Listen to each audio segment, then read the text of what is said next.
တာမီ3ယောက်လုံးနို့ကင်ဆာပျောက်ကင်သွားတဲ့နီလန်းလေးကိုပြန်လည်မျှဝေပေးပါမယ်နို့ကင်ဆာဒါမှမဟုတ်ရင်သားကင်ဆာဖြစ်နေတဲ့သူတွေအတွက်ကိုပြန်လည်မျှဝေပေးလိုက်ပါထိုင်းနိုင်ငံမှာဖြစ်သွားတဲ့အဖြစ်သူ့အမေအရင်ဆုံးဖြစ်တယ်ပြီးတော့မှသမီးတွေအနောက်ကနေလိုက်ဖြစ်တယ်အစဖြစ်တုန်းကတော့တိတ်မသိတာပါဘူးရင်သားပေးမှာအကျိတ်လုံးလေးပေါက်နေတယ်တဖြည်းဖြည်းကြီးလာတော့မှဆရာဝန်တော့ပြတဲ့အခါမှာဆရာဝန်ကပြောတယ်ဒါကကင်ဆာဖြစ်နေပြီလို့ပြောတယ်ဘယ်လိုကုသရမလဲဆိုတော့ပုံမှန်ဆရာဝန်ပေးတဲ့ဆေးနဲ့ပဲကုသနေတာပေါ့ကြာလာတော့မတတ်တာပဲအိမ်ဘေးကသူတွေကလည်းပြောတယ်ဒါလေးနဲ့စမ်းသပ်ကြည့်ပါလားအန်တရယ်မရှိဘူးမယုံလို့ရှိရင်တဲ့သူ့ရဲ့ကောင်းကျိုးလေးတွေကို Google မှာမေးကြည့်လို့ရပါတယ်တဲ့အရင်ဆုံးနီလန်းလေးကိုပြောပြပေးမယ်ဆိုပြီးသူကပြောပြပေးတယ်ဒန်တလွန်ဒီအထက်ကဒန်တလွန်အစ်စ်ကျွန်တော်မိတ်ဆွေတို့တွေ့ပါလိမ့်မယ်ဒန်တလွန်အစ်စ်အဲ့ဒီဒန်တလွန်အစ်စ်ကိုအချောက်လှမ်းအထဲမှာအဆန်လေးရှိတယ်ခွာလိုက်တဲ့ခါကျရင်အဲ့ဒီအဆန်လေးကိုညက်အောင်ထောင်းပေါ့နော်အထဲထဲကအဆန်လေးကိုညက်အောင်ထောင်းအမှုတ်ကျိတ်လိုက်အဲ့ဒီအမှုတ်ကိုဇွန်းဖျားလေးနဲ့ယူဇွန်းတစ်ဖျားစာပဲနော်အစာမစားခင်မနက်ဇွန်းတစ်ဖျား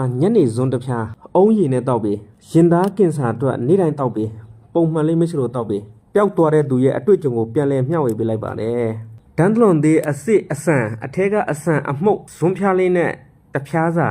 မနက်တစ်ကြိမ်အစာမစားခင်ညနေတစ်ကြိမ်အစာမစားခင်ပုံမှန်လေးမရှိလို့တောက်ပြီးမယ်ဆိုရင်ရင်သားကင်ဆာဖြစ်နေတဲ့သူတွေအတွက်အရန်ကိုကောင်းမွန်တဲ့ဆေးနီလန်းလေးပါဒီနီလန်းလေးကိုစမ်းကြည့်ပါ